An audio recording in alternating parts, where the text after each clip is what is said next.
और तड़के यूक्रेन ने मॉस्को पर 3 बड़े ड्रोन हमले किए हैं। इनमें एक ड्रोन को रूसी डिफेंस ने इंटरसेप्ट कर लिया, लेकिन 2 ड्रोन मल्टी स्टोरी पर जाकर गिरे, जिससे जान माल का नुकसान तो नहीं हुआ, लेकिन इमारतें ध्वस्त हो गई। अब सवाल यह है कि यूक्रेन के ये हमले कामयाब कैसे हो गए।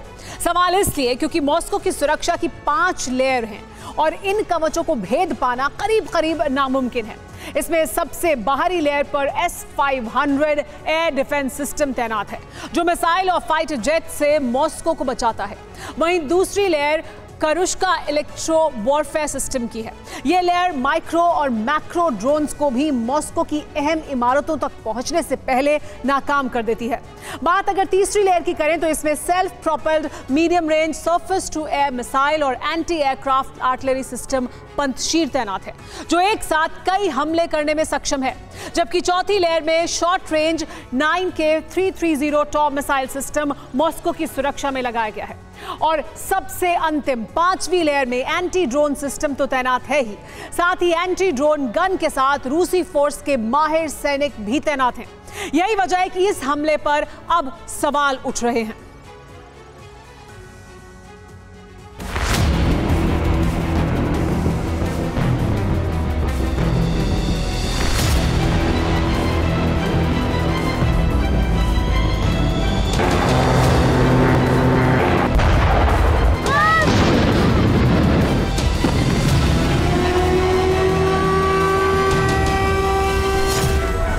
रूस का नेवी डे,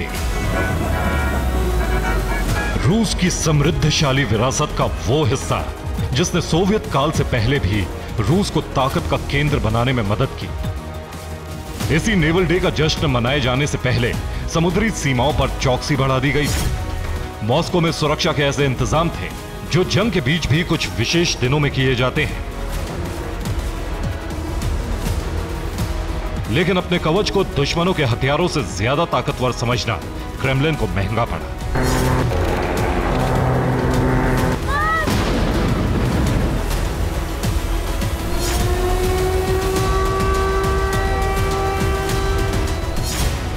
दुश्मन ने मॉस्को पर निशाना साधा, ड्रोन मॉस्को तक पहुंचे और 2 सरकारी इमारतों को भारी नुकसान पहुंचा गए। सामान्य दिनों में रहने वाली 5 लेयर सुरक्षा भी नाकाम साबित हुई। हालांकि ऐसा होना नामुमकिन माना जा रहा था, लेकिन इस हमले से साबित हो गया कि इस जंग में सब संभव है। तो क्या कीव के पास मॉस्को से ज्यादा ताकतवर हथियार है, या फिर ऐसा तो नहीं कि यह काम रूस के विद्रोही दुश्मनों का है? सवाल यह भी है कि क्या मॉस्को में ही ज़ेलेंस्की के एजेंट्स मौजूद हैं?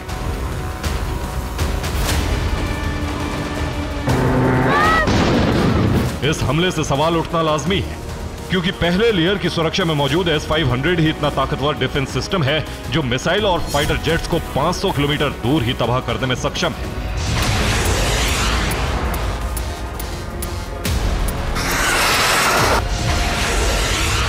उसके बाद इलेक्ट्रो वॉरफेयर सिस्टम, फिर पंतशीर एयरक्राफ्ट सिस्टम, उसके बाद TOR मिसाइल सिस्टम,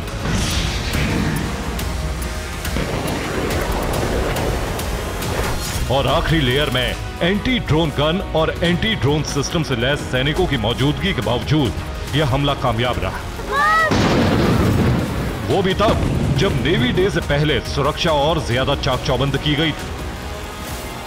मॉस्को हमले को लेकर रूस के रक्षा मंत्रालय की तरफ से न कोई रिपोर्ट जारी की गई है, न किसी भी तरह का कोई दावा किया गया है। अब सवाल उठ रहे हैं कि ड्रोन्स का लॉन्च पैड कहां का है, कहां से लॉन्च किए गए ड्रोन्स, और सवाल यह भी है कि आखिर ये ड्रोन्स मॉस्को तक कैसे पहुंचने में कामयाब हो गए। फिलहाल जो अनुमान है वो शक के सिरे कई दिशाओं में खोल रहा है। सबसे ज्यादा संदेह कीव पर है, लेकिन कीव से ड्रोन की उड़ान का संदेह जैसे ही खारिज होता है, वैसे ही शक यूक्रेन की सीमा पर मौजूद रूस के विद्रोही लीजन ग्रुप पर आ जाता है।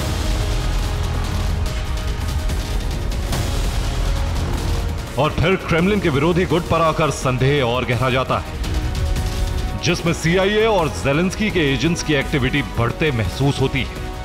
यही वजह है कि मॉस्को में अब अनुमान और संदेह के बीच संघर्ष शुरू हो चुका है। Launch pad Kyiv.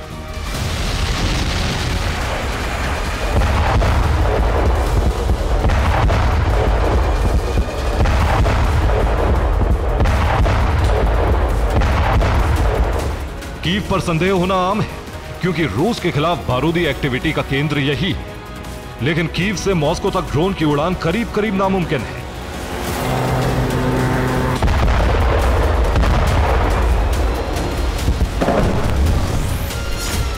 ऐसा इसलिए क्योंकि कीव से मॉस्को की दूरी करीब 900 किलोमीटर है और यह उड़ान कई डिफेंस सिस्टम को अलर्ट करने वाली होगी।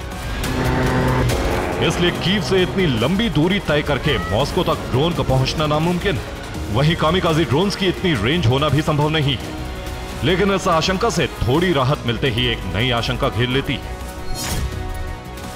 Launch pad, Ukraine border. अब मुमकिन है कि यूक्रेन की सीमा से इन ड्रोन्स को लॉन्च किया गया हो, और इस आशंका को पुख्ता करता है रूस का विद्रोही गुट लीजन, जो इस वक्त रूस के सीमावर्ती क्षेत्रों के अंदर घुसकर रूस को नुकसान पहुंचा रहा है। और अगर यह सच है तो फिर यह लॉन्चिंग सूमी के बचविस्क से संभव है, क्योंकि इस क्षेत्र में ही लीजन विद्रोहियों का गढ़ है। लेकिन यह आशंका भी बचविस्क में मॉस्को की करीब 550 किलोमीटर दूरी खत्म कर देती। ऐसा इसलिए क्योंकि एक्टिव रशियन डिफेंस सिस्टम के बावजूद इतनी लंबी दूरी तय करना यूक्रेनी ड्रोन्स के लिए संभव नहीं है। आशंका का जन्म लेना जरूरी है, क्योंकि यह उस रूस की सुरक्षा का सवाल है जिसके पास दुनिया में सबसे ज्यादा न्यूक्लियर हथियार है। अगर उसकी राजधानी पर हमला हो रहा है तो फिर सुरक्षित क्या है? सवालों का दायरा तब और बढ़ जाता है जब विद्रोही लीजन का नाम आता है, क्योंकि ये वो संगठन है जो मॉस्को के अंदर से भी ऐसे हमलों को अंजाम दे सकता है। आखिर कौन है रशियन लीजन, इसे भी जान लीजिए। यूक्रेन पर हमले के बाद सीमावर्ती क्षेत्र में फ्रीडम ऑफ रशिया समूह बनाया गया, जिसे रशियन लीजन कहा जाता है। इस हथियारबंद समूह में रूस के ही पूर्व सैनिक शामिल हैं। रूस की स्थिति देखते हुए यह समूह नया रूस बनाना चाहता है।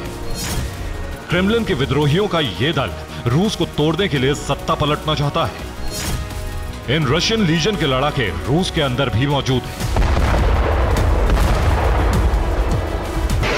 हालांकि दावा किया जाता है कि रशियन लीजन कीव से ऑपरेट होते हैं, लेकिन इस संबंध में अभी तक कोई प्रमाण नहीं है। फिर भी संभव है कि नेवी डे के जश्न से पहले इन्होंने मॉस्को दहलाया, लेकिन इस जंग में शक के तार क्रेमलिन तक भी पहुंचते हैं।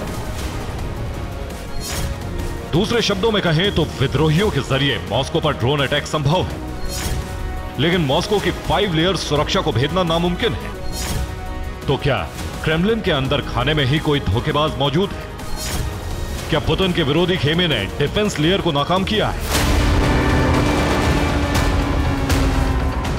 अगर ऐसा हुआ है तो फिर यह भी तय है कि मॉस्को की डिफेंस लेयर को आगे भी चकमा दिया जा सकता है, और इस रणनीति का ब्लूप्रिंट पुतिन के दुश्मनों के हाथ लग चुका है। हालांकि क्रेमलिन में पुतिन के विरोधी चेहरे शक के दायरे में है, लेकिन किसी भी विरोधी चेहरे का क्रेमलिन से बाहर ना भागना स्थिति को और गंभीर बना रहा है। Bureau report, TV9 भारतवंश।